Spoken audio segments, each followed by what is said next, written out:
Rings of power का 7th episode release हो चुका है और इस एपिसोड का टाइटल होता है आई और यह टाइटल लास्ट वीक के एपिसोड के फॉल आउट से जुड़ा हुआ है। इस एपिसोड में हम कई बड़े मोमेंट्स को ब्रेक डाउन करेंगे और साथ ही एक शॉकिंग रिवील के बारे में बात करेंगे जिसने इस शो की स्टोरी पर फिर से क्वेश्चंस खड़े कर दिए हैं। एपिसोड का ब्रेक डाउन करने से पहले अगर आपने चैनल को सब्सक्राइब नहीं किया है तो make sure you subscribe it और बेल आइकन को दबा दीजिएगा ताकि आपको आगे की अपडेट्स मिलती रहें। एपिसोड की शुरुआत होती है ग्लैड्रियल से। वो पूरी तरह से वोल्केनो की राख में ढकी हुई होती है और अपनी आइज को ओपन करती है। ज्वालामुखी फटने के बाद वो इलाका पूरी तरह से बंजर हो चुका था। हर तरफ राख ही राख थी और आग लगी हुई थी और ग्लैड्रियल भी यह चीज ऑब्जर्व कर रही होती है। इसके बाद एक बर्निंग हॉर्स ग्लैड्रियल की तरफ से भागता है और ग्लैड्रियल बच जाती है। यहाँ पर ग्लैड्रियल को थियो मिल जाता है और ग्लैड्रियल उसे अपने साथ ले जाती है, लेकिन यहाँ पर कुछ लोग लोगों की मदद भी कर रहे होते हैं जैसे मिरियल और इसियल्डूर। इसियल्डूर वेलेंडिल को बचाता है और उसे जलती हुई लकड़ियों के नीचे से निकालता है,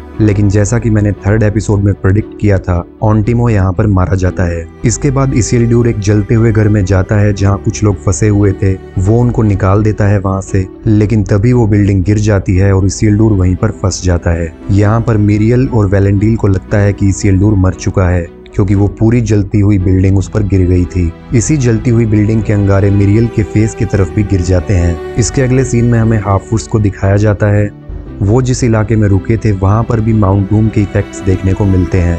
यहाँ पर हमें कुछ क्रिएटर्स देखने को मिलते हैं जो माउंट डूम के जलते हुए पत्थरों से बने थे जो उस जगह पर गिर जाते हैं। इस जगह के सभी पेड़ भी जल चुके होते हैं। यहाँ पर स्ट्रेंजर एक जले हुए पेड़ के पास जाता है और वो काफी दुखी हो जाता है उस मरे हुए पेड़ को देखकर। वो उस पेड़ के पास जाकर बोलता है आ इनवियाता और लोते ना। यहाँ पर इनवेता का मतलब रिन्यू और हील होता है। लोते का मीनिंग फ्लावर होता है। यहाँ पर सोडेक और मारवा बोलने वाले पेड़ों के बारे में बात कर रहे होते हैं जो क्लियरली एंड्स का रेफरेंस दे रहे हैं। इसके बाद स्ट्रेंजर जोर से चिल्लाता है आई क्विंता। यहाँ पर वो पेड़ को जिंदा करने की बात कर रहा होता है। स्ट्रेंजर के इन सीन्स को देखने के बाद मेरा बिलीफ और स्ट्रॉन्ग हो गया है कि वो विजार्ड रेडेगास्ट ही है जो नेचर से बहुत प्यार करता है और द हॉबिट मूवी में वो हमें दिखाया भी जाता है। इसके बाद हमें खैज़र-डूम का सीन दिखाया जाता है। वहाँ पर एलरोंड किंग ड्यूरिन III को समझा रहा होता है कि एल्फ्स को मिथ्रियल की कितनी जरूरत है। एल्फ्स को मिथ्रियल देने के बदले में एलरोंड किंग ड्यूरिन को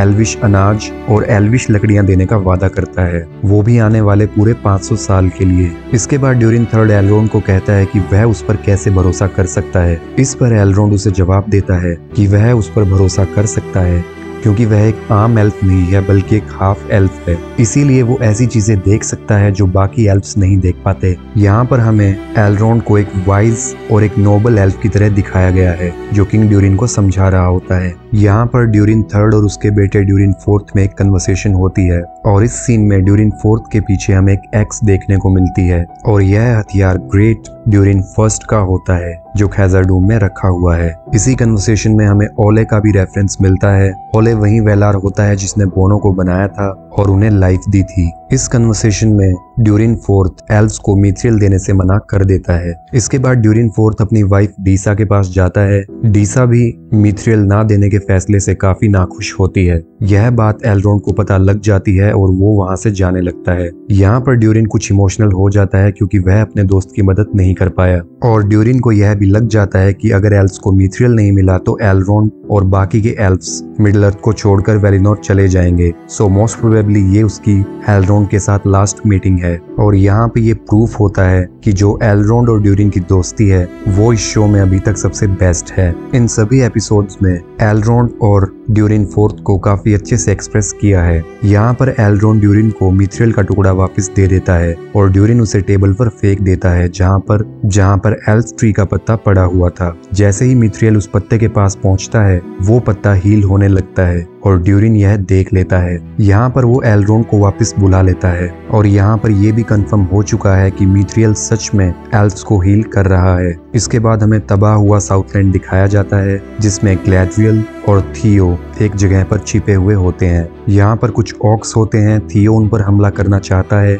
लेकिन ग्लैड्रियल उसे रोक देती है। यहाँ पर थियो उसे बोलता है कि उन्हें उन ऑक्स को मार देना चाहिए और फिर से साउथलैंड्स को उनसे ले लेना चाहिए। इस पर ग्लैड्रियल बोलती है कि ये जगह जगह अब कभी रहने लायक नहीं होगी और बेहतर यही होगा कि वो लोग साउथलैंड्स को छोड़ दें। इसके बाद हमें न्यूमेनोर के लोगों को दिखाया जाता है और एलेंडिल यहाँ पे सरवाइव कर जाता है। वो आते हुए लोगों को देख रहा होता है और उसे यह उम्मीद होती है कि इसिल्डुर भी बच गया है। यहाँ पर हमें बैरक भी देखने को मिलता है जो उस ज्वालामुखी से सरवाइव कर जाता है। इसके बाद मिरियल और वेलेंडिल एलेंडिल के पास आते हैं और वो उसे बताते हैं कि इसिल्डुर नहीं बचा, जिस पर एलेंडिल काफी इमोशनल हो जाता है। इसके बाद ग्लैड्रियल और थियो वापस आ रहे होते हैं और उनके बीच में एक इंटरेस्टिंग कन्वर्सेशन होती है जिसमें हमें एक्चुअल ग्लैड्रियल देखने को मिलती है। इसके बाद हमें पता चलता है कि मिरियल अंधी हो चुकी है, लेकिन वो एलेंडिल को हुक्म देती है कि इस बात का किसी को भी पता नहीं चलना चाहिए। मिरियल के अंधे होने का रेफरेंस हमें 5th एपिसोड में भी मिला था, जब मिरियल के फादर उसे बोलते हैं कि अगर वो मिडल अर्थ जाती है तो उसे सिर्फ डार्कनेस देखने को मिलेगी, जिसकी सेंस अब बन रही है। इसके बाद हमें हाफवुड्स को दिखाया जाता है। यहाँ पर सैडोक स्ट्रेंजर को एक नक्शा देता है और उसे बोलता है कि जो वो ढूंढ रहा है वो उसे उन सामने के जंगलों में मिलेगा। बेसिकली वो ग्रीनवुड के जंगलों की बात कर रहा होता है जो 3rd एज में मार्कवुड बनने वाले थे, जब सौरन डोर गुल्डोर में रह रहा होता है। जब स्ट्रेंजर वहां से जा रहा होता है तो एक पेड़ पर एक फ्लावर खिल जाता है। इसके बाद नोरी स्ट्रेंजर को एक एप्पल देती है और वो वहां से चला जाता है। इसके बाद हमें थियो और ग्लैड्रियल को दिखाया जाता है। साउथलैंड्स में रात हो चुकी थी और यहाँ पर थियो ग्लैड्रियल से पूछता है कि क्या कभी ग्लैड्रियल ने किसी स्पेशल को खोया है। यहाँ पर ग्लैड्रियल अपने भाई फिनरोड का नाम लेती है, जो हम सभी ने एक्सपेक्ट भी किया था, लेकिन इसके बाद यहाँ पर वो एक और बॉम्ब ड्रॉप करती है जो शो की स्टोरी पे क्वेश्चंस उठाता है। वो यहाँ पर कहती है कि उसके पति कैलेबोर जंग में गए थे और कभी वापस लौट कर नहीं आए, लेकिन बुक्स में कैलेबोर कभी मरा ही नहीं था, बल्कि कैलेबोर के मरने की कोई सेंस ही नहीं बन रही। यहाँ पर एक चीज हो सकती है कि कैलेबोर खो गया हो और ग्लैड्रियल ने ये बिलीव कर लिया हो कि वो मर चुका है। ये तो हमें आगे की स्टोरी में ही पता चलेगा, लेकिन अगर कैलेबोर को इन्होंने सच में मार दिया है तो यह आगे की स्टोरी के लिए काफी बड़ी डिसअपॉइंटमेंट होगी। आई होप शो राइटर्स ऐसा ना करें। इसके बाद थियो और ग्लैड्रियल और बातें करते हैं, तभी वहां पर कुछ ऑक्स आ जाते हैं। उनमें से एक ऑक को शक होता है कि पेड़ों के नीचे कुछ है और दूसरा ऑक्स उसी जगह पर आकर उन्हें ढूंढने लगता है। यहाँ पर मुझे फेलोशिप के उस सीन की याद आती है जिसमें नाज़गुल्स हॉबिट्स को ढूंढ रहे होते हैं और वो एक पेड़ के नीचे छुपे हुए होते हैं। इसके बाद वो ऑक्स वहां से चले जाते हैं। इसके बाद खैज़र-डूम में ड्यूरिन और एल्रोंड मिथरियल को ढूंढने में लग जाते हैं। यहाँ पर एल्रोंड ड्यूरिन को बोलता है कि ड्यूरिन के खानदान में सभी का नाम ड्यूरिन क्यों है, जिस पर ड्यूरिन 4th उसे बताता है कि उनके कुछ सीक्रेट नाम भी होते हैं जो सिर्फ उनकी फैमिली को पता होते हैं। वो यहाँ पर अपना सीक्रेट नाम एल्रोंड के आगे रिवील करने ही वाला था कि एल्रोंड उसे रोक देता है और वो बोलता है कि अभी इन चीजों के लिए वक्त नहीं है। इसके बाद वो लोग मिथरियल को ढूंढ लेते हैं, लेकिन तभी वहाँ पर किंग ड्यूरिन आ जाता है। किंग ड्यूरिन एल्रोंड और ड्यूरिन से काफी गुस्सा होता है और वो एल्रोंड को खैज़र-डूम से निकाल देता है। इसके बाद ड्यूरिन और उसके बेटे में एक आर्गुमेंट होता है जो काफी ज्यादा नेचुरल लग रहा था। नेक्स्ट सीन में हमें फिर से हाफवुड्स को दिखाया जाता है। यहाँ पर नोरी जब सुबह उठती है तो वह देखती है कि सारे पेड़ फिर से जिंदा हो गए थे और उन पे कई सारे फ्रूट्स भी लग चुके थे। यह सब स्ट्रेंजर के मैजिक का कमाल होता है। इसके अगले सीन में हमें हाफवुड्स के डिसअपीयर होने का स्टाइल फिर से दिखाया जाता है और दी कल्टिस्ट वहां पर पहुंच जाते हैं। वो लोग स्ट्रेंजर को ढूंढ रहे हैं और इनके बारे में मेरा सबसे बेस्ट गेस है कि ये लोग सोरोन के लिए लॉयल हैं, जो मोर्गोथ को अपना भगवान मानते हैं। यहाँ पर वो सभी हाफवुड्स की गाड़ियों को जला देते हैं और इसके बाद हमें वापस न्यूमेनोरियंस देखने को मिलते हैं। वो लोग पहाड़ी पर अपने ठिकाने पर पहुंच चुके होते हैं और यहाँ पर बैरक काफी ज्यादा अपसेट लग रहा है। एलेंडिल उसे शांत करवाने की कोशिश करता है। ये सीन वैसा ही होता है जैसे एरागॉन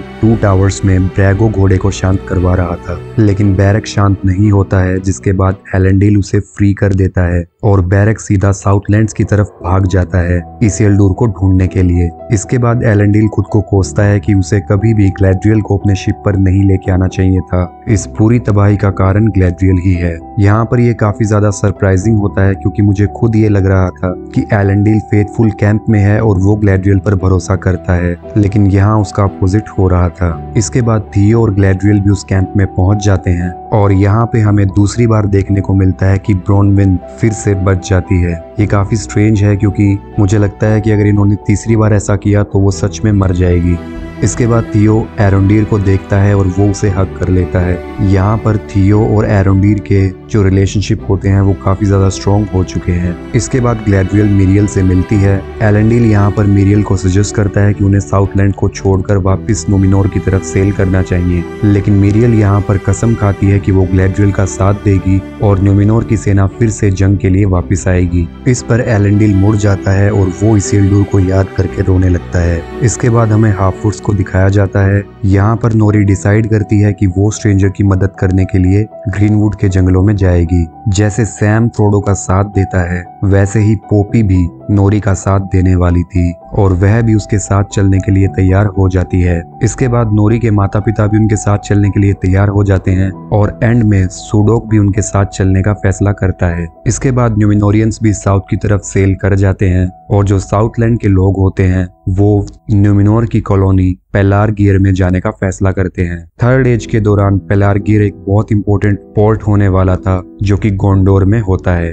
ये वही लोकेशन होती है जहां पर एरागोन और आर्मी ऑफ डेड शिप्स में लौटते हैं और गोंडोर की लड़ाई में हिस्सा लेते हैं। इसके बाद हमें हेलब्रेंड को दिखाया जाता है जो कि काफी जख्मी होता है। ग्लैडरियल उसके जख्मों को देखती है और इसके बाद हमें फिर से फेलोशिप का एक डायलॉग याद आता है। ग्लैडरियल उसे बोलती है कि उसे एल्विश मेडिसिन की जरूरत है। ग्लैडरियल उसे अपने साथ लिंडन में चलने के लिए बोलती है, जिस पर हेलब्रेंड उसे बोलता है कि वो साउथलैंड के लोगों को छोड़कर कहीं नहीं जाएगा। इसके बाद हमें ड्यूरिन और डीशा को दिखाया जाता है। डीशा उसे बोलती है कि आगे चलकर वो राजा बनने वाला है और मिथरियल की खुदाई पर उसका पूरा हक है, वो जो चाहे वो ले सकता है। इसके अगले सीन में किंग ड्यूरिन फोर्थ उस एल्विश पत्ते को मिरियल की खदान की ओर फेंक देते हैं। जैसे ही वो पत्ता पहाड़ की गहराई में गिरता है वो जल जाता है और यहाँ पे हमें पता चलता है कि बैलरोग अवेक हो चुका है। मैं उम्मीद करता हूँ कि इस सीरीज में हमें खाजाडूम का फॉल देखने को नहीं मिलेगा क्योंकि ये इवेंट हजारों साल बाद होने वाला था। इसके बाद हमें साउथलैंड्स में एडार को दिखाया जाता है। वो ओक्स को बताता है कि अब वहाँ पर कभी भी धूप नहीं आएगी और वो लोग बिना अपने सर को ढके घूम सकते हैं। इसके बाद वो कहता है कि इस जगह का नाम साउथलैंड की बजाय कुछ और होना चाहिए और तभी स्क्रीन पर साउथलैंड डिसअपियर हो जाता है और उस जगह का नाम मोरेडोर पड़ जाता है। एक्चुअली में मोरेडोर का सिंड्रिन में मीनिंग ब्लैक लैंड होता है और यहाँ पर हमें माउंट डूम का एक ऑसम शॉट देखने को मिलता है। इसके बाद ग्लैडरियल और हेलब्रेंड घोड़े पर बैठते हैं और वो लिंडन की तरफ निकल जाते हैं और यहीं एपिसोड की एंडिंग हो जाती है। इस सीजन का सिर्फ एक एपिसोड और बचा है और जिस तरह से कहानी बिल्ड हो रही है वो कई जगह पर बहुत अच्छी लग रही है और कुछ रेफरेंस हमें बहुत ही बुरे दिख रहे हैं, लेकिन हो सकता है कि हमें इसके फिनाले एपिसोड में कुछ और अच्छे मोमेंट्स देखने को मिले जिसे हम सभी इंजॉय कर सकें। अगर आपको यह ब्रेकडाउन अच्छा लगा तो make sure you hit the subscribe button. Thank you, take care.